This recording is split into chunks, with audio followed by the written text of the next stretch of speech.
Ассалаумағалейкум, ардақты ағайын.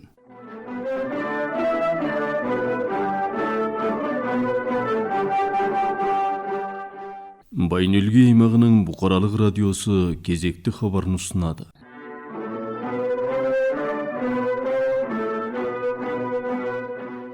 Бүгін желтоқсанның 11-і бейсенбі.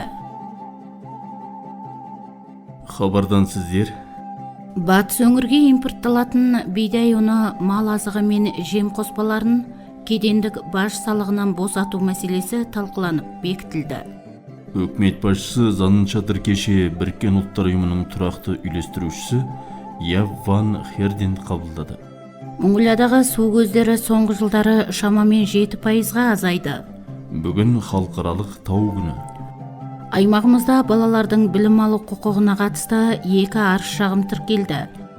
Аймақтық азаматтар өкілдері құрлы комитетінің мүшелері мәдениет, өнер, туризм және жастар саясаты басқармасының жұмысымен танысты. Аймағымыздың жыл үздіктері анықталады. Алтай сұмынына бөлінген бюджет және ондағы қыс ахуалы туралы ақпарат. Тұмау және тұмау тектес жұқпалы аурулардан сақтану жөніндегі кеңес.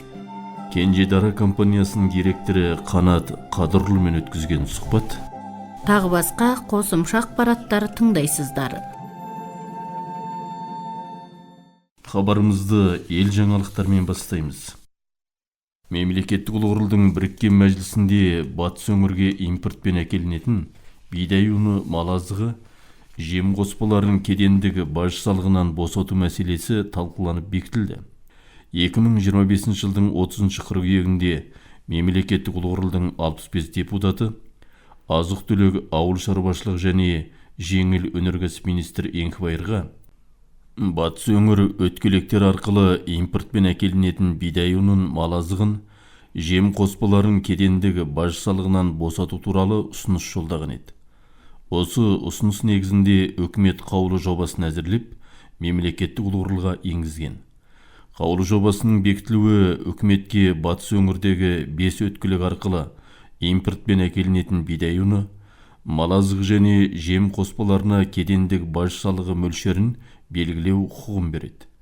2025 жылы батыс өңірдегі табиғи климаттық жағдай салдарынан жауын-шашынның аз болуына және қуаңшылыққа байланысты бұл өлкеде табиғи пішен, шөп, жем-шөп шығымдылығы нашар болып, бидай егу мен жинау өткен жылдарға қарағанда салыстырмалы түрде төмен болғандықтан баж салығы 0% деңгейінде белгіленді. Үкімет басшысы Занын Шатыр кеше Біріккен ұлттар ұйымының тұрақты үйлестірушісі Яв Ван Херденді қабылдады. Кездесу барысында тараптары тұрақты даму мақсаттарын іске асыруды жандандыру және 2026 жылғы тамызда Моңғол елінде өтетін Біріккен ұлттар ұйымының шөлейттенуге қарсы күрес жөніндегі конвенциясына қатысушылардың 17-ші мәслихатын ұйымдастыруға дайындық мәселелері бойынша пікір алмасты.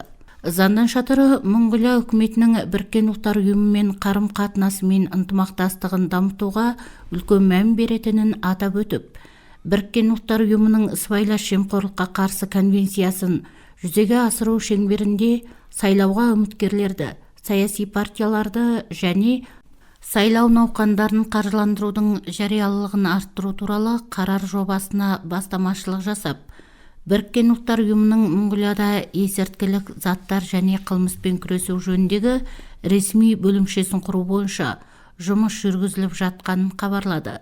Біріккен ұлттар ұйымының тұрақты үйлестірушісі Яв Ван Херден Монғолияға оның өзекті әлеуметтік экономикалық мәселелерін шешуде және жоғарыда аталған 17-ші мәслихатты сәтті ұйымдастыруда жан-жақты қолдау көрсетуге дайын екенін атап өтті және әлеуметтік теңсіздікті азайтуға, жұмыс орындарын құруға, энергетикалық және электрондық жүйеге көшуге қолдау көрсетуге бейілділігін білдірді деп хабарлайды Монсами агенттігінен.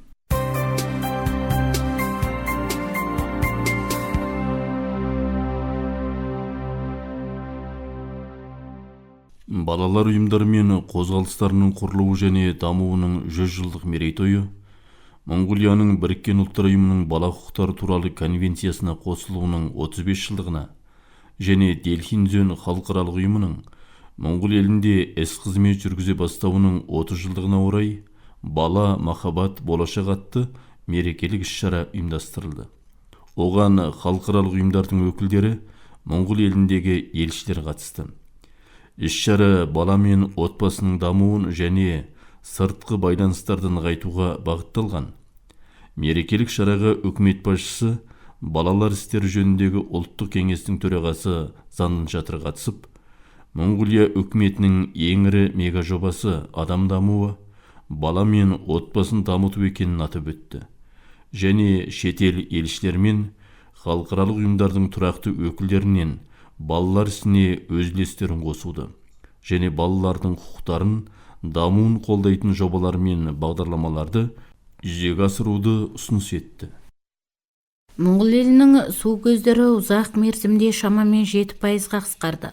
Ал мұздықтардың булануы 80 жыл ішінде шамамен 70%-ға жетті деп атап өтті табиғат пен орта климаттық өзгерістер министрі Батватыр Біріккен ұлттар ұйымының табиғат пен орта ассамблеясының 7-ші мәжілісінің қалдық су шешім табу атты талқылауына қатысу кезінде.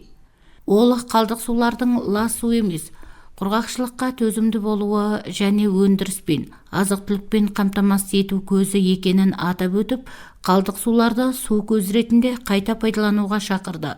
Ол өз үндеуінде Біріккен ұлттар ұйымының шөлейттенумен күресу жөніндегі конвенциясына қатысушы мемлекеттердің 17-ші мәслихатының төрағасы ретінде Монғолия құрғақшылық қаупі бар өңірлердегі су және жер менеджментін қолдау бастамасы аясында жерүсті сулары мәселесін талқылауды жоспарлап отыр деп таныстырды, деп хабарлайды табиғат пен орта климаттық өзгерістер министрлігінен. Бүгін 11 желтоқсан халықаралық тау күні. Біріккен ұлттар ұйымының шешімімен 11 желтоқсан халықаралық тау күні ретінде жыл сайын атап өтіледі. Бұл күннің тақырыбы жыл сайын өзгеріп отырады. Ал биылғы жылы мұздықтар, су, азық-түлік және тіршілік үшін маңызды тақырыбымен атап өтілуде. Біріккен ұлттар ұйымының бас ассамблеясы қар мен мұздың климаттық жүйедегі және су айналымындағы маңызды рөлі туралы хабардар ету және мұздықтардың жылдам еруінің ауқымды әсерлері туралы хабардар болу үшін 2025 жылды халықаралық мұздықтарды қорғау жылы деп жариялады. Мұздықтар мен мұзғабаттары әлемдегі тұщы судың шамамен 70%-ын құрайды. Олардың тез еруі экологиялық дағдарысты ғана емес, сонымен бірге ауыл шаруашылығына, таза энергия мен су қауіпсіздігіне зардабын тигізеді. Мұздықтар мен мәңгі тоңдардың еруі су тасқыны, көшкіннің пайда болу қаупін арттырады. Экономикалық тұрғыдан алғанда ауыл шаруашылығы, су электр станциясы, тау туризмі және көлік сияқты салалар мұздықтардың өзгеруінің ауыртпалығын сезінуде. Көптеген байырғы халықтар үшін мұздықтар киелі болып есептелінеді. Олардың бірте-бірте еруі сол өлкенің қайталанбас табиғатын бұзуда. Жаһандық жылыну салдарынан бүкіл дүниежүзіндегі мұздықтардың еріп жатқан сияқты, Моңғол Алтай жоталарындағы Патанин мұздығы да еріп барады. Моңғолиядағы ең ұзын мұздықтың ұзындығы 20 шақырым және шамамен 50 шаршы шақырымды алып жатыр.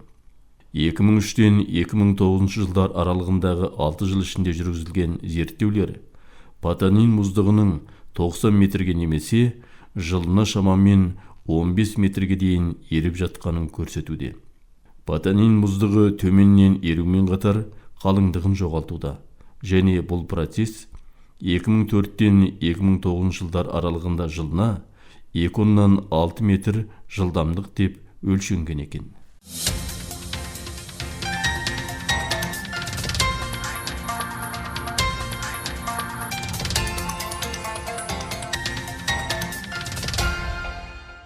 Аймақ жаңалықтары. Аймағымызда балалардың білім алу құқығын қамтамасыз ету мәселесі ерекше назарда тұр.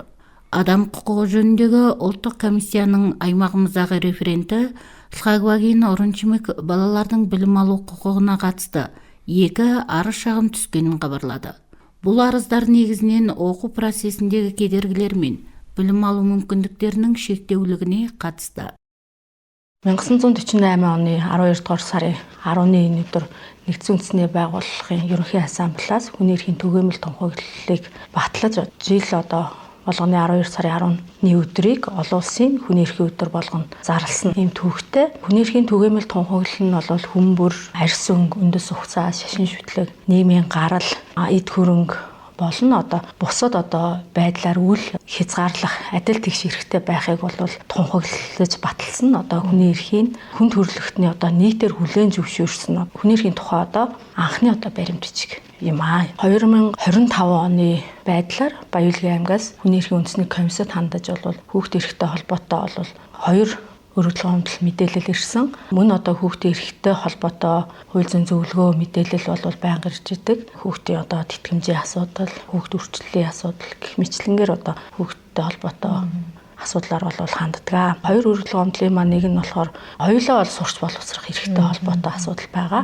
Нэг нь бол хос хэлний хөтөлбөрийг бол засгийн газраас баталж өгөхгүй байгаа улмаас хос хэллэр сургалт явуулдаг. Сургуулиудын багш нар болон сурагчдын эрх зөрчигдөж байгаа асуудлаар бол хүний эрхийн үндэсний комиссад бол гомдол ирсэн. Энэний хүрээнд бол хүний эрхийн үндэсний комиссийн гишүүний 0401 дугаарт шаардлагыг боловсролын сайдад хөрвүүлсэн байдгийг. Хөрвүүлсний улмаас хос хэлний боловсролын хөтөлбөр төлөвлөгөө батлаагүйгээс сургалт явуулж байгаа орчин бүрдэхгүй байна. Баялгийн аймгийн казак Тува сурагчдын сурч боловсрох хөгжих эрх нь зөрчигдөж байгаа талаарх комиссийн гишүүний шаардлагыг боловсролын сайдад бол хөрвүүлсэн байдаг. Энэний хүрээнд бол боловсролын сайдаас 2025 оны 5 сарын 19-ний өдөр 229 дугаартай тушаалын хамсралтаар хос хэлний боловсролын сургалтын талаарх баримтлах чиглэлийг баталсан ийм үр дүнтэй ийм асуудал болсон. Бас нэг асуудал нь болохоор эсэлтийн ерөнхий шалгалтын талаарх асуудал байгаа. Жил болгоны хавар гардаг асуудал. Эсэлтийн ерөнхий шалгалтын үр дүн эсэлтийн шалгалт Баялгийн аймаг 21 аймгаас 21 доороод байгаа гэдэг асуудал яригддаг. Энэний улбанаас боловсролын газар болон аймгаас эсэлтийн ерөнхий шалгалтын үр дүн дэвшлүүлэх аймгийн 3 дугаар дэд хөтөлбөр гэж 2023 онд баталсан байт юм билээ. За энэ дэд хөтөлбөрөөс улбалаад дэд хөтөлбөрөөрөө ахиц үр дүн гаргаагүй захирлуудад хариуцлага тооцох, ахиц үр дүн гарсан тохиолдолд мөнгөн өргөмжшүүлэл олгох гэсэн ийм заалтуудтай ийм дэд хөтөлбөр баталсан. Эндээс улбалаад нөгөө захирлууд маань багш нараа шаардаж шатдаг асуудал эсэлтийн ерөнхий шалгалтанд ахиц үр дүн гаргах гэдэг. Тэгээ багш нар маа хүүхдүүдтэй босоо гоноо тавьдаг. За миний сонгон суралцах ангид 10-аас дээш удаа тасалсан бол суулгахгүй ч гэдэг юм уу тий. 10 дугаар ангиас ч юм уу 11 дугаар ангиас сонгон суралцах ангид орж ирж байгаа бол хүлээж авахгүй ч гэдэг юм уу. Гэх мэтлэн ийм асуудлаар бол хүүхдийн эрх зөрчих, сурч боловсрох эрхэнд халдах ийм асуудал бол аймагт гарсан. Энэ нь нөгөө нэг миний яриад байдаг бидний хүний эрхийн үндэсний комиссийн ажилтнууд бол хүний эрхийн чиглэлээр ажилладаг экспертүүд маань яриад байдаг асуудал бол ерөөсөө нэг эрх зөрчигдөхөд нөгөө эрх давхар зөрчигддөг үйлдэл маань энэ дээр гарагдаж байгаа байхгүй бусд эрхт халддаг. Тэгээд энэ асуудлыг бол комиссийн гишүүний зөвлөмжийг хөрвүүлсэн байдیں۔ Ингээ комиссийн гишүүний зөвлөмжийг аймгийн засаг даргад хөрвүүлснээрээ аймгийн засаг даргаас сая аймгийн иргэдийн төлөөлөгчдийн хурлаас хүчингү болгохоор 102 дугаарт тогтоолыг гаргасан эсэлтийн ерөнхий шалгалтыг хүчингү болгох тогтоол гаргасан байгаа. Тэгээ ер нь бол хүүхдийн сурч боловсрох эрхэнд бол халдж байгаа асуудал бол ингэж таслан зогсоосон байдаг. Яа тэгвэл энэ дээр манайх бас эсэлтийн ерөнхий шалгалт өгж байгаа хүүхдүүдийн тоон дээр ч гэсэн бид нэр судалгаа хийсэн. Жишээ нь 1-р сургууль гэхэд 150 хүүхэд 12 дугаар анги төгсөж байгаа. Энэний 38 хүүхдэл эсэлтийн ерөнхий шалгалт өгөх хүсэлт гаргасан. Хүүхдүүд зөвшөөрөл олгосон ч юм уу хүүхдүүд байгаад байгаа байхгүй юу? Үлдсэн хүүхдүүд маань хайчих вэ гэдэг асуудал яригдаад байгаа. Тэгэхээр ерөөсөө тэр эсэлтийн ерөнхий шалгалтын дүнг ахиулах аймгийнхаа нэр хүндийг ахиулах асуудал биш. Энэ цаан чинь хүүхдийн сурч боловсрох эрхт нэгдүгээр зөрчиж байгаа байхгүй юу? Хүн өнөөдөр сурч боловсрсноороо хүний эрхийн наад захын баталгааг хангах ёстой гэдэг асуудал бол зөрчиж байгаа. Өнөөдөр боловсролыг бол хүн болгон тэгш хүртэх хэрэгтэй шүү дээ. Манай хүний эрхийн үндэсний комиссийн тухай хуулиараа бол иргэдэд хүний эрхийн боловсрол олгох гэж байдаг. Энийхээ хүрээнд бол бид нэр сургуулиуд болон сурагч нартаа хүний эрхийн мэдлэг ойлголтыг түгээх боловсролыг олгодог. Энэ жилийн үед бол хүний эрхийн үндэсний комиссийн даргын баталсан удирдамжийн дагуу бид нэр 5 сумаар явж ажилласан. 5 сумын тухайн сумдах ерөнхий боловсролын сургуулийн сурагч нарт хүний эрхийн үндсэн ойлголт нууцтай байх эрх гэдэг сэдвүүдээр сургалт зохион байгуулсан. Мөн тухайн 4 сумын дотор байранд хүүхдийн эрхийн хэрэгжилтийн талаарх хийн шалгалтыг зохион байгуулж ингэж ажилласан байгаа. Байнгын энэ хүний эрхийн боловсрол олгох сургалтаа бол бүх нийтэд олгож явах хуультай учраас энэ бүх нийтийн боловсролоор дамжуулаад энэ сургалтаа бол бид нэр орон нутгийн референтүүд маань зохион байгуулад явдаг. Мөн давхар мэдээллийн мөрөөр ч юм уу сургалт зохион байгуулж явах явцад хүүхдийн эрхийн зөрчил гарсан тохиолдол юм уу хүүхдийн эрх зөрчигдөх магадaltaй байгаа бол бид нэр комиссийн дарга гишүүдтэй мэдэгдэж энэ талаар зөвлөм шаардлагыг аймгийнхаа засаг дарга нарт болон холбогдох байгууллагын удирдлагуудад зөвлөм шаардлагаа хүргэж тухайн үед нь нөхцөл байдлыг арилгуулах гэх мэтлэн арга хэмжээг бол байнга авч ажиллаж байгаа бид нар. Флагбаевын Нуран Шимек сондай-ақ алдағы уақытта балалардың құқықтары жөнінде тұрақты және жүйелі танымдық оқытулар ұйымдастыру жоспарланып отырғанын атап өтті.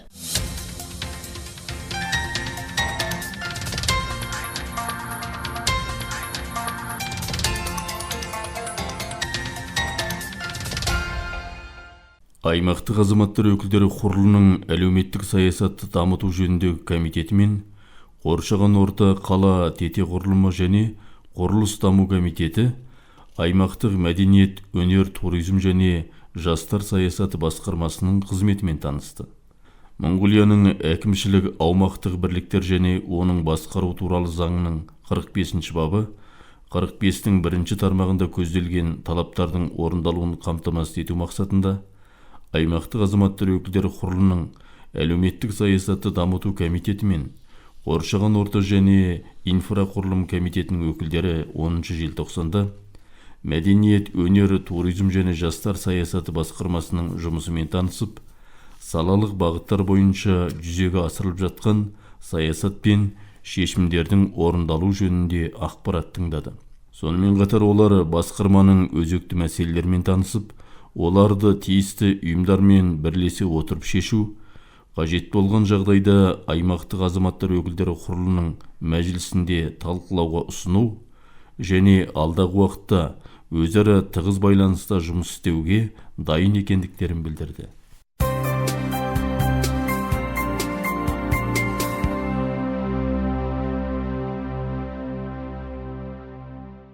Аймақтың жыл үздіктері анықталады.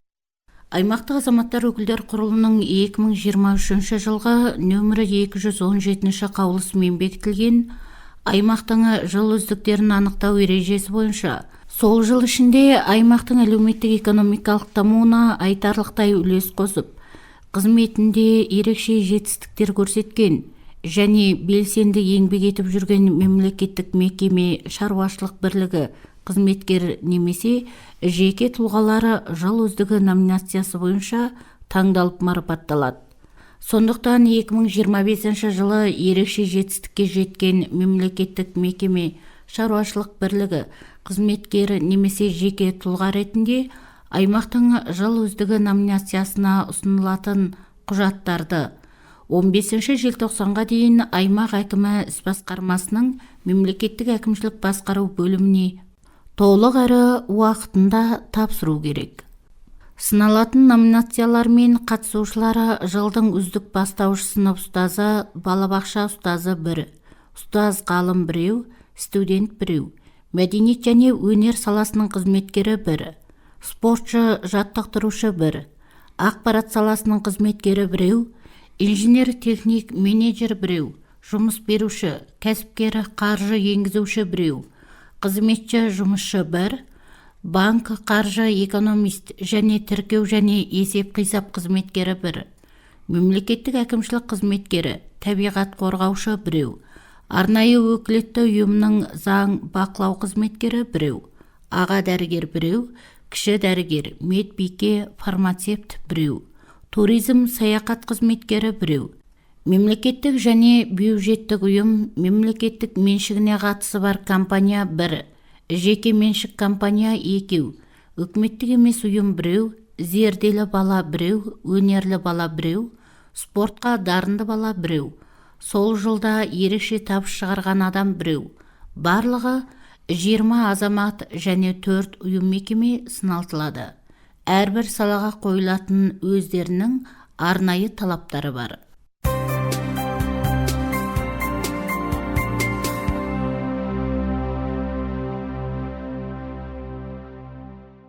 Өткен жылы Алтай сумынына жалпы 1 миллиард 322 миллион төгірік бөлінді. Сол қаражаттың 350 миллионына Сақсай Бүйінті Алтай автожолының техникалық, экономикалық негіздемесі мен жобалық құжаттары дайындалды. Алтай мектебі асханасының жаңа құрылысына 440 миллион, денсаулық сақтау орталығының ішкі жылу жүйесін жаңартуға 93 миллион, ал Қаракөл бағына ұялы байланыс желісін салуға 100 миллион төгірік бөлінген. Сумын әкімінің орынбасары Адалбек Озатұлының айтуынша, қаражат тиімді игерілген. Алтайға істелген жұмыс жайлы айта кететін болсақ, сайланғалы 1 жылдың жүзі болыпты. Осы уақыт арасында біз жазда маусымның 28-інде халыққа рахметімізді айтып, чайымызды беріп, атымызды жарыстырып, балуанымызды күрестіріп, садағымызды атқызып деген сияқты осындай іс-шаралар ұйымдастырғанбыз. Арманбек екеуміз өз қаржымыздан бір 40 миллиондай төгіріктің қаржысын шығарып, осындай бір халыққа ілтипатымызды білдірген болатынбыз. Осы жолы болғанда 1 жылда істеген жұмыс шаруамызды, Алтайға шешілген мәселелерді, өзекті мәселелерді таныстырып, халықтың үнін тыңдайық. Бізге айтар ақыл кеңесін, пікірін, сын сөгісін естейік деген тұрғыдан бүгін халыққа кездесу жасап жатырмыз. Осы бүгінгі мәдениет орталығына лық толған халыққа рахмет. Өзекті мәселелерді қозғап, көкейтесті мәселелерді айтып жатыр. Біздің де қолымыздан келмей жатқан, біздің де шамамыз келмей жатқан нәрсені халықтың жаны айқайын халық өзі жеткізіп жатыр. Ішінде сол халықтың бірі болып отырмыз. Құрылыс сумындарда ең үлкен мәселе жұмыссыздық мәселесі. Біздің сумында да жаңағы айтылып жатқан өзекті мәселе сол жұмыссыздық мәселесін айтып жатыр. Осыған енді 1 жыл ішінде атсалысып шешілетін мәселесін шешеміз деп оңай нәрсе емес екен, қолымыздан келмей жатқан нәрселер бар. Барлық нәрсені халықтың көңілінен шығу мүмкін емес екен. Сонда да енді 1 жылда істеген іс-шарамызды таныстырып, биыл Алтай сумында 1 миллиард 300 миллион төгіріктің қаржысыменен жұмыс істеген екенбіз.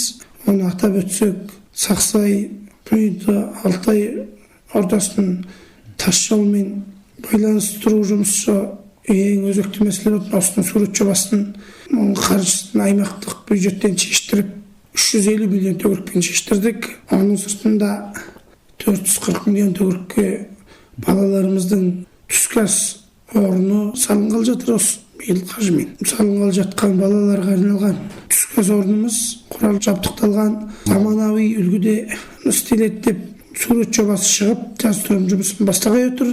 Онан кейін біздің сумымыздағы ең үлкен бір мәселенің бірі балабақша мәселесі болатын, соның орын жай мәселесі өте күрделі мәселе болатын. Осы мәселені ұлы құрыл мүшелеріне, министрлерге үнемі байланыста болғанның арқасында аймақ тарапында да қолдау көрсетіп, Жаңғабыл мүшеміз осыны атсалысып шешіп берді. Жаңғабыл мүшеге Алтай халқынан алғысымыз айтамыз. Алтайдың келешегі болған бүлдіршіндерге арналған орын жайдың қаржысын шешу деген бұл оңай нәрсе емес. Осы үлкен жұмыстың артынан шығып жатырмыз деп отырмыз. Және де аймақтық электр желісінің басқармасының бастығы Арманбек мырза екеуміз бірлесіп көптеген жұмыстың артынан шығамыз деген үміттеміз, істейік деген ниетіміз бар. Биылғы жылда үкіметімізде қаржылық дағдарысына байланысты қаржы мәселесі күрделі болып жатқандықтан бізге шешіліп жатқан, бөлініп жатқан қаржы қаражатта жылдағыдан аз мөлшерде келген екен. 500 миллион төгіріктің жұмысы жүріледі деп есептеп отырмыз биыл. Оның сыртында біз сол бюджетке ғана қол қусырып қарап отырғанымыз жоқ. Шет елдерге байланысып, Қытай Халық Республикасының аудандарына және де Түркия еліне жоба жазып байланыста болып, осы Түркия елінің Тифени қаласының өкілдері бізге келіп қайтқан. Онан кейін шақыру бойынша бізде де бардық. Алтайды қайтсек көркейтеміз, Алтайға қандай қолайлы нәрселер бар. Алтайдан қанша бала оқыту саласында мысалы мәдениетті жердің өркенін көріп тәжірибе алмасып барып қайтты біздің өкілеттер. Енді осы жұмысында да артынан шығып түркі еліменен бірлесіп тағы да үлкен істердің атқарамыз деген сенімдеміз. Бізге енді түркі елінен айтқан ұсынысы бойынша алғашқы қадамда жол мәселесі өте сіздерде күрделі екен. Осы жол мәселесіне біз мән береміз. Жолға техника жабдықталған барлық түрлі техникалардан көмектессек деген ізгі ниетін білдірген. Енді Алла қаласа жобаға асықпалады деген ойдамыз. Биылғы жылы мемлекеттік бюджеттен 5 миллиард төгірек жаңа салынатын 150 орындық балабақшаға бөлінді. Сондай-ақ жаңадан мектеп асханасы пайдалануға беріледі. Бұдан тыс Қызылқия бағына көпір салынып, Сұмын орталығында 3 жаңа артезиан құдығы іске қосылады. Сондай-ақ Алтай Сұмыны бірінші мектебінде дзюдо залы ашылмақ. Сұмын әкімінің орынбасары Адалбек Озатұлы қыс жағдайында бұл жұмыстарды қауіпсіз және уақытылы орындау үшін қосымша дайындықтар жүргізілуде деді. Биылғы жылы Сұмындарыңызда қыс жағдай қалай өтіп жатыр? Қанша басты мал қыстап жатыр?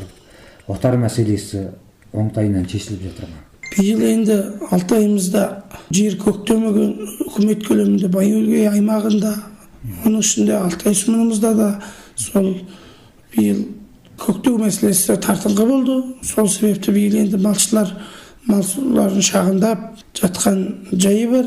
Әзірге енді қар жаумаса осы кездегі малшыларымыздың жағдайы жақсы деп есептеп отыр. Мал қолға қараған жоқ. Аман есен қыстан қысылмай шығып кетейік деген ниетте отырмыз.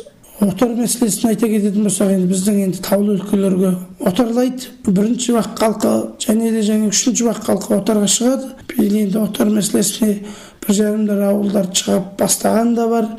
Қазіргі мәліметпенен сол бірінші вақтың біраз ауылдары шыққан. Былтырда да қысымыз қар мол болған. Қазір енді осы кезде жағдаймен қарағанда қысымыз қыса берген жоқ. Жалпылама халықтың жағдайы жақсы деп көріп отырмыз. Сұмын әкімінің қаулысыменен жұмыс тобы шығып 5 бақтың халқынан аралап үнін тыңдап, барлық үйдерді аралау іс-шарасы жүргізіліп жатыр. Бақ бас сайын бір үй қалдырмай аралап, сол кісілердің ой пікірін тыңдап, пікір алмасып, сол кісілерменен тура байланыс істеп жатырмыз. Сонымен қатар адам және тұрғын үй санағы 10 жылда үкімет көлемінде жүргізіліп жатыр. Осыған барлықтарыңыз белсене қатысыңыздар. 10 жылда санағымыз басталды. Енді малшыларға айтарымыз, енді малшыларыңызды, мал санағына да белсене қатысуларыңызды тілейміз. Құрметті Алтай халқы, қыстарыңыз жайлы болсын. Аман есен қыстаңыздар. Аймақтық азаматтар өкілдері құрылының депутаты Сұмын әкімінің орынбасары Адалбек Озатұлы Алтай Сұмынында атқарылып жатқан жұмыстар аз емес. Бір жылда барлығын түбегейлі өзгерту мүмкін емес. Бастысы халықпен қоян қолтық жұмыс жасап, сын пікірлерін ескереміз. Алдағы уақытта да көптеген жұмыстары атқарылады деді.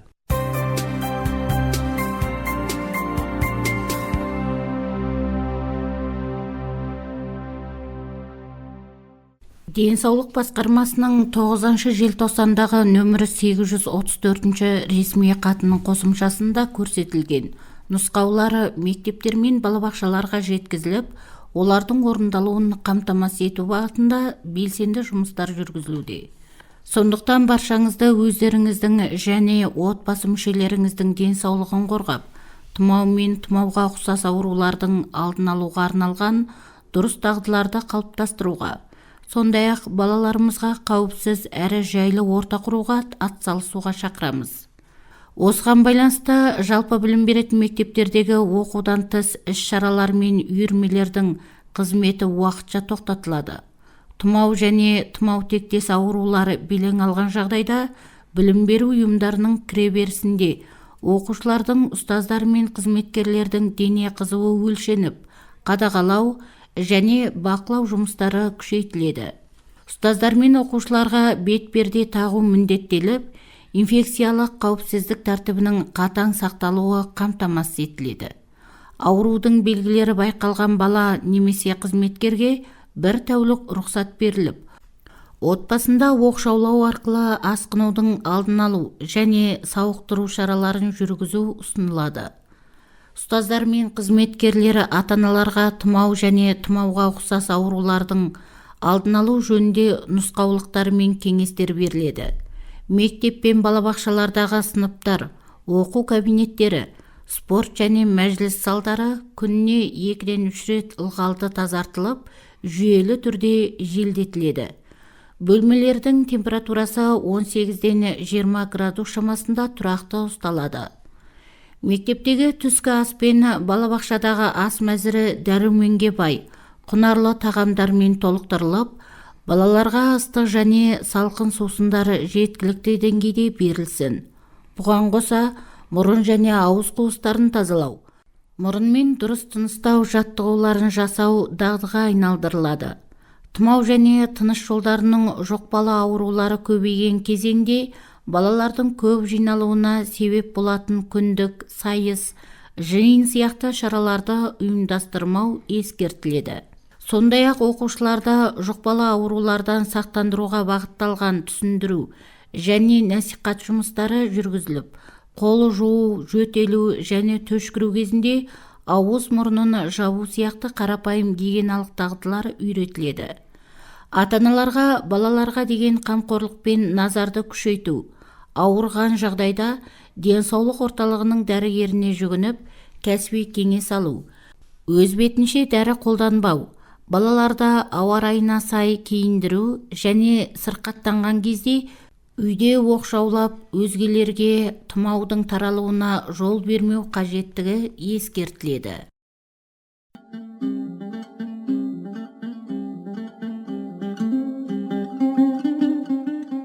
Ауа райының болжамы.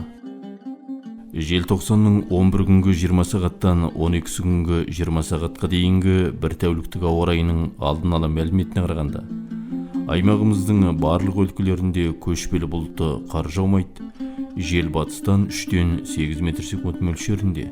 Ауа температурасы барлық өлкелерде түнде 22-ден 27, күндіз 14-тен 19 градус суық болады. Өлге қаласы маңында ауыспалы бұлтты қар жаумайды. Желдің жылдамдығы батыстан 5-тен 10 метр секунд мөлшерінде.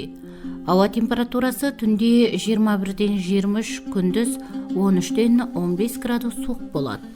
Желтоқсанның 13-нен 17-сіне дейінгі 5 тәуліктік ауа райының алдын ала мәліметіне қарағанда, уақыттың ортасында өлкенің батыс оңтүстік бөлігінің кей жерлеріне аздаған қар жауады. Бұл уақытта кей жерлерде желдің жылдамдығы күшейіп, тау жоталарда қарлы бұрқасын болады. Басқа уақытта желдің жылдамдығы 5-тен 10 метр секунд мөлшерінде. Ауа температурасы барлық өлкелерде түнде 20-дан 25, күндіз 11-ден 16 градус суық болады. Желтоқсанның 14-нен бастап суық сәл бәсеңдеп, ауа температурасы түнде 15-тен 20, күндіз 6-дан 11 градус суық болады деп хабарлайды аймақтық су және ауа райы қоршаған ортаны зерттеу орталығынан.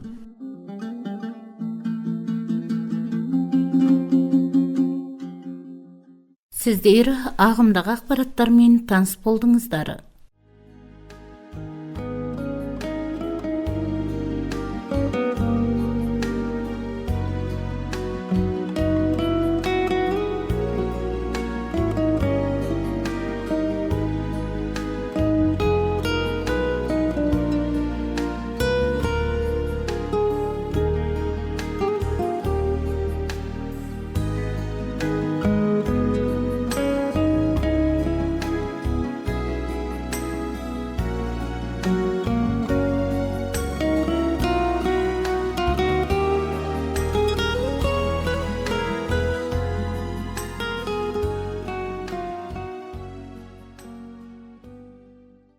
Сан ғасыр бойы ата-бабамыз мал шаруашылығын күнкөріс көзі ғана емес, тұтас бір мәдениет пен өмір салт ретінде қалыптастырғаны белгілі.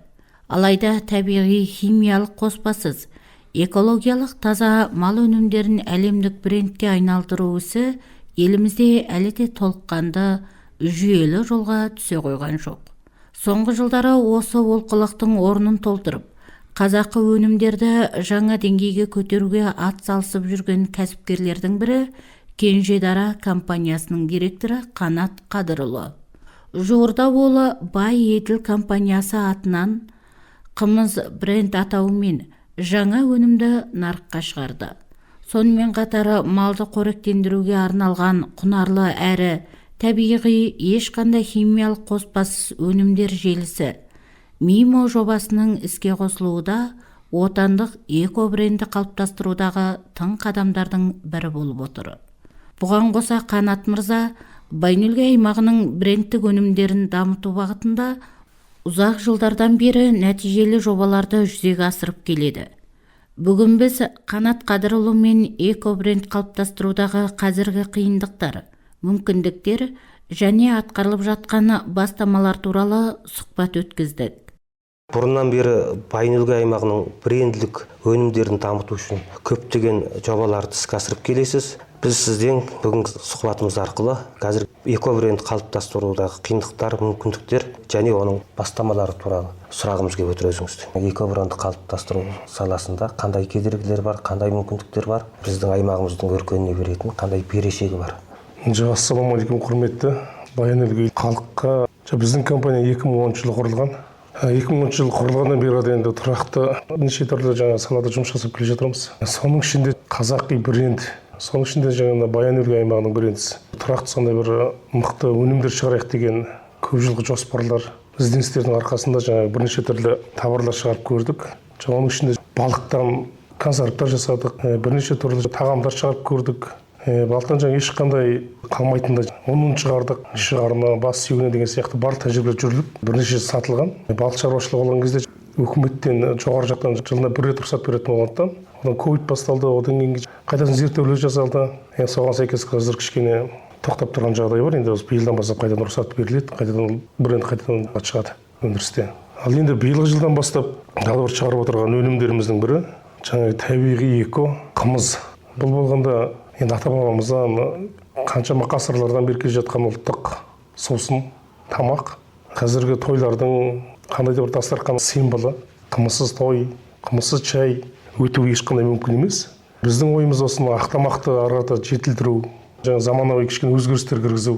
Бірнеше айдың жүзі бойы жаңа зерттеулер жасалып, соңғы заманауи технология аспаптар арқылы кішкене өзгерістер кіргізіп, арнайы орын ашып, өндіріс орнын, қымыздарды тазалап, өңдеп, дәмін тарылтып, башытып, оны ыдысына құйып арнайы.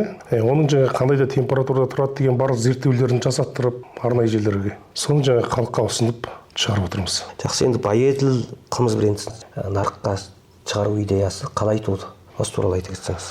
Біздің Байнөлгей аймағымыз мына саяхат орнының 4-ші үлкен зонасы деп енді үкіметтен жерлеп істеп жатыр. Енді бізге сырттан келетін адамдар өте қалың, ішкі саяхаткерлер, сырттан келетін, шетелден келетін азаматтар бар.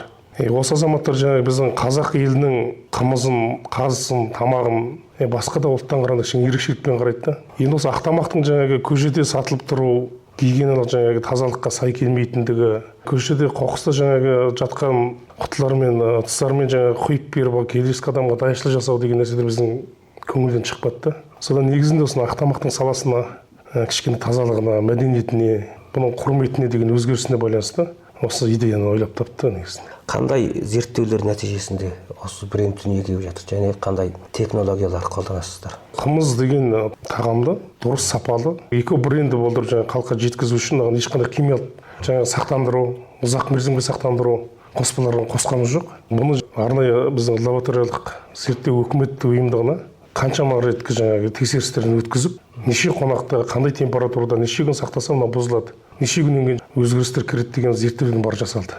Жаңағы бұл қымызды мұздатқышта 0-ден жаңағы алу 5 градус аралығында 14 қонаққа дейін сақтаған кезде өз дәмін, өз қалпын, сауатын сақтап тұрады деген нәтижеге шығарып көріп отырмыз.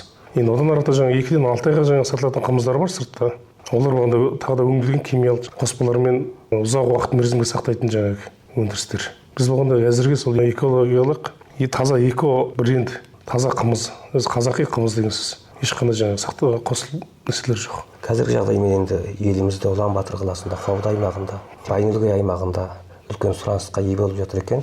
Шет елдерден сұраныстар түсіп жатыр ма? Болашақта халықаралық деңгейде осыны брендке айландыру, шет елдерге саудалау, бірігіп жұмыстау жоспарлары бар ма? Қымыз негізінде шыққаннан бері қарай сұраныс өте көп. Қазір біздің аймағымызда үлкен супермаркеттерде, хайпермаркеттерде, ресторандарда күнделікті сатылымда. Біздің адамдардың сұранысы жоғары. Қазір Қобда аймағында сатылып жатыр, Ұлан-Батыр қаласында сатылымда. Қазақстаннан 3 жерден тапсырыс келіп тұр, бірге жұмсайық деген. Шымкенттен, Алматыдан, Өскеменнен деген сияқты. Германиядан да сұраныс бар. Солонцқа да шығаруға болады екен, адамдар сұраныс негізінде көп, қызықтаушылық өте көп. Бұл таза ақтамақты экспортқа шығару үшін терең мағыналы түрде түсіністікпен қарап, тек біздің компания емес, жаппай малшылар болып, фермерлер болып бірігіп жұмсайтын жағдай шығып отыр ғой. Тәулігінде қанша литр қымыз өңдеп нарыққа шығарасыздар? Шетелдік, отандық сұраныстарды толық өтеу үшін күніне қанша тонна қымыз керек? Енді ары қарай компания толық құрамда барлық сұраныстарды қанағаттандыру үшін жұмыс істеуге қанша адам тұрақты жұмыс орнымен қамтылады деген жоспарларыңыз бар? Қазіргі жағдаймен өзіміздің ішкі нарыққа күніне 300-ден 500 литр қымыз өңделіп шығарылып отыр ғой. Енді экспортқа сұраныс келген жағдайда енді аптасына 20 тонна ма, айына 20 тонна шығарамыз ба деген варианттар бар ғой. Сол үшін қайту керек, биенің саны молаю керек. Бие байлайтын, жылқы фермасымен байланысатын жастар саны молаю керек. Соның барлығын ұйымдастырып, бір кластер бизнес жоспарларымыз бар. Сол арқылы экспортқа шығаратын пландар ойланып іске асырылып жатыр негізінде. Ал жұмыс орны болған кезде қазір бізде сауыншылар, деген кезде бір 15 адам құрамда бар. Жаппай біздің компанияда 100 адам жұмыс жасайды. Тек осыны ақтамақ саласында бар 10 адам. Сыртта малшыларымыз бар дегенде сол бір 15 адам құрамда қазір. Қазір 30-дан 40 бие 3-тен 4 жерде байланып отыр. Сода адамдар жеке-жеке жұмыс жасап отыр. Қыс айында бие байлау оңай шаруа емес. Оның семіздігі аса маңызды шаруалардың бірі. Соңғы кезде мына әртүрлі вакциналар малдың иммунитетін арттыратын. Осының бәрі малдың сүтінің, етінің құнарын бұзуда деп айтып жатыр. Ал сіз болғанда бір ерекше тәсілмен отандық бренді Мимо арқылы биелеріңізді жемдеп отыр екенсіз. Бұл өнімге де сұраныс мол секілді. Осы Мимо өндірісі жайлы таныстырып өтсеңіз. Фермер, жылқы фермасы болсын, сиыр фермасы болсын, қой фермасы болсын, қай фермаларда малды семіздік күйін сақтау үшін, одан жақсы өнім алу үшін оның жемі дұрыс болу керек. Бізде қазір енді кемістіктер бар ғой, енді сыртта малды өріске жая береміз, ода өрісте дұрыс шөп жоқ. Одан мал күнделікті алатын характерін ала алмайды. Одан пресс береміз, кебек береміз. Олардан да толық витаминдер қажеттілігін алмайтын отыр ғой. Сондықтан біздің Монғолия елінің өзінің брендісі Mineral Soap Mongolia деген бренді Мимо деп айтамыз. Осын біздің Монғолияның ғылыми доктор 20-дан 30 жылдық зерттеудің арқасында осыны 2022 жылдан бастап Монғолия елінде мемлекетінде бекітілген. Бұны арғата малға керектенуге болады. Бұл тәжірибелік түрде дәлелін тапқан осындай малдың қосымша жемі. Бұл жемді Ұлан-Батыр қаласында Селенг аймағының Байымбұрт деген сұмында 3500 гектар жерде осыған байланысты егістік алаңы бар. Ол жерде күніне 50 тонналық жем дайындайды. Монғол алғаш рет жемнің осындай қосымша дайындайтын өндіріс пайдаға берілді. Қазір ішкі аймақтарда, фермаларда, сүт фермасында тек осыны эко бренді, Моңғол брендіні керектеніп отыр. Бұда болған кезде бұрын 8 литр, 10 литр сүт шығатын үлкен фермаларда керектенген қазір 20 литрге дейін сүт беретін дәрежеге жетті. Ал біз осыны аймағымызға қолжетімді бағада өндіріс бағасымен сататын, дистрибьютор өндіріс бағасымен сататын несін алғанбыз, құқылығын. Осы аймаққа келіп сатылғалы бір ай жарымдай уақыт болды. Осы біздің де көп адамдар керектенеді екен, бұрыннан да біледі екен, интернеттен көрген. Қазір де сосын нәтижесін көріп отырған азаматтар, фермалар өте көп. Біздің бейлен жазда шөп нашар болғандықтан арық келген, бір ай жарым болды. Осын жемдеп отырмыз қазір, Мимо береміз. Күніне 1 рет, 2 рет кебекке шөбіне қосылып беріледі. Беден күніне 18 литр, 25 литр алғашында қымыз шығатын. Осыны 1 ай жемдегеннен кейін, қазір 1 беден 800-ден 1 литр самал беріп тұр. Жаздағы тойынсын алған биелердің беретін нәтижесі. Енді осы Мимо арқылы құлындарды жемдеп отырмыз, бұзауларды жемдеп отырмыз. Өзіміздің қозылақ деген сияқты. Осының ерекшелігі өте зор. Бұл күнделікті өзіміздің қолданысты, өзіміздің фермде малға керектенгеннің арқасында сүт өнімін таза әрі сапалы самал алып отырған жағдайымыз бар. Мимо өнімін малшылар жалпы халық тұтас игілігін көру үшін осы өнімнің қандай қадамдар жасау қажет, сіздермен қалай байланыста болады, табиғи эко өнімнің халықаралық нарықтағы беделі туралы айта кетсеңіз. Мимо бренді жаппай малшылар жаппай керектену керек деп ойлаймыз. Неге дегенде жаңағы қандай бір отбасында бір сиыр бар, бір бұзауы бар. Күнделікті жаңағы сүтін сатып, сауып ішіп отыр, өздеріне қоректеніп отыр. Өзіміз жаңағы сауым соямыз, мал соямыз күнделікті. Bir қанар классик мен онда 4-5 түрі бар да. Сонда бір малға беретін айтқан кезде ол 20 килограмм. Баға 85 мың төгірік. Бұл 85 мың төгірікке жаңа алған 20 килограмм жаңағы классик мимо. Bir үйіңізде сауып отырған сиырдың бір жылғы жейтін тамағы дегенсіз. Бұны қосқаннан кейін сүтіңіз өзгеріс кіреді, малыңыз семіреді, ешқандай жаңағы жұтаңқы жағдайға кірмейді. Өзіңіздің де экономикалық жағдайыңызға көп септері бар. Енді осыны жаңа таныстыру мақсатында аймағымызда жаңа өзіміздің склад, арнайы офис ашып осыны тағы да жұмыстап отырған компаниямыздың жұмысшылары бар, таныстырып жүргізіп отырған. Енді ары қарай жаңағы 12 сұмынға жүріп осы таныстыратын жоспарымыз бар. Біз көп кешікпей сұмындарды аралаймыз, таныстырамыз, нәтижесін көрсетеміз деген сияқты. Сіздің мақсаттарыңыздың бірі халықтың әлеуметтік жағдайын, әсіресе ауыл шаруашылық саласында жұмыс істейтін малшылардың әл-ауқатын жақсартуға бағытталған шаруалар екенін білеміз. Мимо брендісі арқылы малшылардың жағдайын жақсартуға бағытталған қандай жобалар жүзеге асады? Біздің елімізде өндірісті дамыту деп айта береміз. Басшыларымыз бар, кім болсын негізінде дамытамыз деп айта береді. Ал жаңағы сырттан Монғолияның етіне, сүтіне, ақтамағына сұраныс өте көп. Ираннан, Өзбекстаннан, Катардан халал ет алайық, халал тамақ алайық деп отырған келген адамдар бар. Ал оны дайындайтын өндірістер де бар.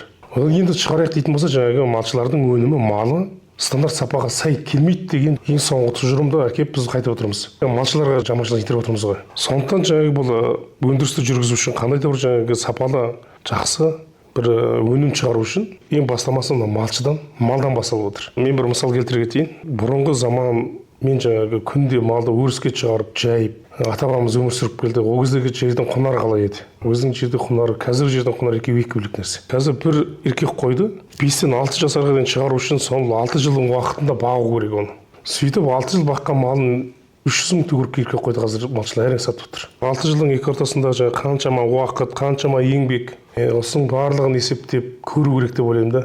Сонда заманауи осындай шыққан дайын өнімдерді пайдаланып, енді үшіншіде мал төлдеген кезде мал оттығады ғой, қозы, бұзау, лақ, құлын оттыққан кезде осыны төлдің мимасы деген мимо жеке бар. Осын 2 ай уақытында сол малдарға аздап күні бір қалақ, 2 қалақ, 3 қалақтан беріп жемдейді. Соны жеп өскен қозылар 8 ай, 9 ай, 10 ай деген кезде келесі жылы 11-12 айда еркек қойдың бағасымен бірдей сатылатын тәжірибелер ішкі аймақтарда жүріліп жатыр. Қозы мынаны жеген қозы 6 айдың ішінде, 8 айдың ішінде, 10 айдың ішінде 18-ден 24 килограммға дейін таза ет беріп тұр. Сондықтан біз малшыларға не деп айтқай отырмыз деген кезде негізінде мына заманауи түрде малшылардың мал бағу әдісін өзгерту, оған қолғабыс тигізу, жаңа шыққан заттарды үйрету, жеткізу, нәтижесін көрсету біздің мақсатымыз отыр. Біздің аймағымызда өзіңіз айтқан тәжірибеге қамтылған малшылар бар ма? Мимо брендінің тәжірибесіне қамтылу үшін қандай талаптар қойылады? Менің ойлап отырған, біздің компаниядан шығарып отырған бір жоспарымыз бар. Негізінде 12 сұм бар ғой. 12 сұмында бір сұмынан бір малшыға компаниядан шарт жасасып, осы беретін малдың жемін, енді осы 5-ші айға дейін, 6-ші айға дейін шығатын жемін өзі компаниядан текке береміз. Бір сұмынан бір малшы, кішкене жұт болып жатқан жер болса тіптен жақсы, мал арық жер болса тіптен жақсы. Ол малшылар бізге байланысқа шығу керек. Біз ол адамдар зерттеп көріп жағдайын тексереміз ғой. Содан мына біздің жемді жеген малдың жағдайы, келесі ауылдың малдың жағдайы арасында қандай парқ, қандай өзгерістер болды, экономикалық жағынан қалай пайдасы бар екенін тәжірибе ретінде осындай 12 сұмынан 12 малшыны таңдап алып, осыған бір жылдық жейтін малдың өнімін біз компаниядан берейік деп отырмыз. Арада 12 сұмға да бір осыны біз сататын салада малшылармен байланысты жұмыс істейтін қоршаулар болса, компаниялар болса, делгөр магазиндер болса, бірігіп жұмыстауға негізінде дайынбыз. Қымыз бренді, мимо бренділері біздің аймағымыздағы үлкен бір тыныс еркін беріп жатқан экономикасына өзіндік өнімін қалыптастырып жатқан ілгерілеушілік деп айтуға толық болады. Бренділерді пайдалану үшін Кенжедара компаниясымен байланыста болу үшін қандай мекен-жайға хабарласу керек? Алдын ала қандай шарттар бар? Сөз соңында айта кеткен кезде біздің 5 пьеса отырған, 3 пьеса отырған енді отбасылық қымыз сатып отырған енді ағайындар бар, фермерлер бар, сүт сатып отырған кісілер бар, 1 сиыр болсын, 5 сиыр болсын. Біздің малдың кеп нәтижесін көруге болады. Құлындардың жағдайы қалай, биелердің жағдайы қалай, одан сүт қандай шығып тұр. Екіншіден осындай бие сауып отырған, сүт сауып отырған азаматтар, фермерлер бізге сүтін сатып алатын мүмкіндігіміз бар. Мына бізден алатын жемді шарт арқылы қарызға алып, орнына жаңағы ақ тамағын беріп, сүтін беріп, самалын беріп деген сияқты беріп жасайтын толық мүмкіндіктері бар. Енді біздің компанияға байланысу үшін Номин Астана Динар деген екі үлкен магазиннің қасында Мимо деген адресі бар, 2 қабат көк офис, складымыз бар. Осыған жаңағы қай кезде хабарласып келуге болады. 5 түрлі Мимоның товарлары бар. Барлық баға Улан-Батор бағасымен толайым бағада осында сатылуда. Танысу керек, көзбен көру керек, бұның нәтижесін малдардан барып көру керек, басқа да керек деген адамдардан да жаңа келесі жолдарында барлығымыз ақылдасып, сөйлесіп, халыққа жеткізу жағына құлшыныспен жұмыстап жатырмыз. Классик Мимо деген бар. Бұның бағасы 85 мың төгрек. 5 түрлі малдан қай қайсысына керектігін беруге болады. Бұл жаңа сүт кіргізеді, жаңа семіртетіні. Одан жаңа төле Мимо деген бар. Бұл жаңадан туған қозылаққа, 8 ай ішіндегі қозылақты, бұзауды деген сияқты жемдеуге болады. Бұл жаңа тойындырады деңіз. Онда супер Мимо дегеніміз бар. Супер Мимо болғанда негізінде жаңа жылқыға, жүйрік аттарға арналған өнім. Бұның бағасы 118 мың төгрек, өндіріс бағасы. Бұны жеген жылқының жаңа ешқандай арықтап, шаршап деген сияқты енді тұраламайды деген кепілдік бар. Қазір жаңағы жүйрік ат қосатын адамдар біздің осыны керектеніп отыр, бапкерлер. Одан жаңа табын ердің деген тағы да жаңадан қосылып шығып жатыр. Бұл енді аймағымызға келе қойған жоқ, өндірістен жаңа шықты. Біз көп шамай бұны алдырамыз. Бұл да жаңа 5 түлік малға күнделікті керектенетін тағам. Оның сыртында жаңағы мына малдың орықты доласы деген бар. Бұны болған кезде жаңағы 5 түлік мал жалайды. Ешқандай жаңағы тұздың, басқа да амин-демнің несіне кірмейдіңіз, жетіспеушілігіне. Бұл да жаңағы темір, натрий, кальций, магний, калий, манган деген сияқты жаңағы барлық түрлі элементтердің қоспасынан жасалған. Ал ертіс доласы деген тағы да бір негізгі атымыз бар. Бұл болған кезде жаңағы тек сиырға ғана беріледі, сүт шығару үшін. Бұны жылқыға, басқа малға көп берілмейді. Бұл жаңағы сүт шығаратын сиырға малына арналған жеке тағы да ертіс доласы деген. Мимоның бір қап өнімі қанша малға жетеді? Классик Мимо деп отырмыз, 20 килограммдық. Бұл қой баласына шаққан кезде 2000 басты мал бір күнде жейтін өнімділік сапасында жоғары. Сөз соңында айтарым, негізі малшы болып, компаниялар болып, енді қолжетімді бағада осы биылғы қыстың ауыр жұт болады деген енді жағдайлар бар ғой, енді прогноздар бар. Енді осыдан жаңағы малымызды аман-есен шығу үшін осы біздің Мимо деген брендін керектенейік. Қолжетімді бағада біз жеткізіп беріп отырмыз. Биелеріңіз болса, сауған сүттеріңіз болса, бізге хабарласыңыздар. Біздің жаңағы қазақи бренді қымызды алып керектеніңіздер. Өзіміздің отандық өндірісті қолдайық, бірімізді қолдайық. Арада жаңағы кластер үлкен жаңағы өндіріс ашып, аймақ халқын жаңағы кедейшіліктен шығару, жаппай малшыларды күнделікті кірісін арттыру жағына бірігіп жұмыстауға біздің компания негізінен дайынбыз. Кім келсе де есігіміз ашық, бірігіп жұмыстауға, бірігіп дамуға біз ешқашан дайынбыз негізінде. Қазақтың табиғи өнімдерін жаһандық деңгейде таныту уақыт талабы. Қанат Қадырұлы секілді кәсіпкерлердің бастамалары осы жолда жаңа мүмкіндіктер ашып, ұлттық құндылықтарды заманауи форматта дәріптеуге зор үлес қосуда. Әңгіме барысында қымыз бен мал өнімдерін брендке айналдыру тек экономикалық табысқан емес, ұлттық кодты сақтаудың маңызды тетігі екені тілге тиек етілді. Сіздер Кенжедара компаниясының директоры Қанат Қадырұлымен өткізген тілші Қуат Уатқанұлының сұхбатын тыңдадыңыздар.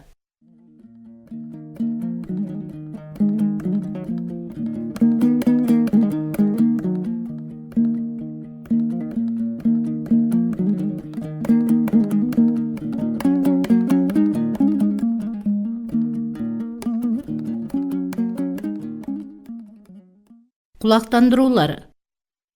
85 басты жаңа киіз үйді арзан бағамен сатамыз. Сондай-ақ киіз үйге және киіз үй бұйымдарына тапсырыс аламыз. Байланыс телефондары 85 58 94 91 95 78 12 33. Теңгілтранс компаниясының заманауи талаптарға сай толық жабдықталған, демалып отыруға ыңғайлы 28 орындықты интернет жүйесіне қосылған VIP автобусы әр аптаның 2-ші, 4-ші, 5-ші, 7-ші яғни сейсенбі, бейсенбі, жұма, жексенбі күндері түскі 15 сағатта Өлгийден Улан-Баторға, Улан-Батордан Өлгий бағытына тұрақты жүргінші тасымалдайтындығын хабарлаймыз. Сондай-ақ әр күн сайын Теңгілтранс компаниясының қажасында Улан-Батор бағытына студенттердің азығы және қосымша жүк қабылдаймыз. Байланыс телефондары 99 51 00 21, 99 22 00 15.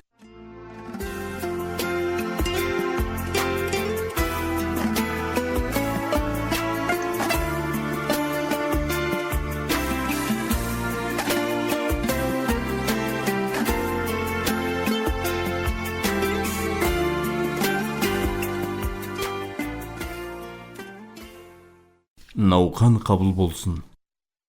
Әмірұлы Арапқа марқұмның жетісі желтоқсанның 13 күні сенбіде Теңгілсұмын орталығындағы шаңырағында және Қазақстанның Қостанай облысындағы бауыры Құмарбектің шаңырағында беріледі. Баласы Бақытбек бауырлары ойлаған Ұнатай Серікжан, Бауыртай Шәкіл, күйеу балалары Табиғат Мұстафа Алдаберген Шекін, бажасы Әліп және қайын жұрты мен ағайын туыстары. Тақау қызы Қания Аю марқұмның 40 ертең желтоқсанның 12 күні жұмада Сеңгілсұмын орталығындағы шаңырағында беріледі. Жұбайы Соңғыбай, ағасы Әшім, бауыры Қанат, балалары Бата, Жондыр және қыз күйеу балалары мен ағайын туыстары. Жапарұлы Бауыржан марқұмның 3 жылдығы желтоқсанның 12 күні жұмада Қыдыр ата Нұрана мешіт асханасында 11 сағатта беріледі. Әке шешесі Жапар Күлширан, бауыры Серікжан, балалары Айару, Іңкәр, Нұртөре, Зайыбы Мәңгілік. Қайса қызы Зия марқұмның 2 жылдығы желтоқсанның 13 күні сенбіде Өлгей сұмыны 3-ші бақтағы баласы Байғанаттың үйінен және Көкмойнақтағы баласы Болайдың үйінен беріледі. Балалары Болай, Қанай, Ербол және ағайын туыстары.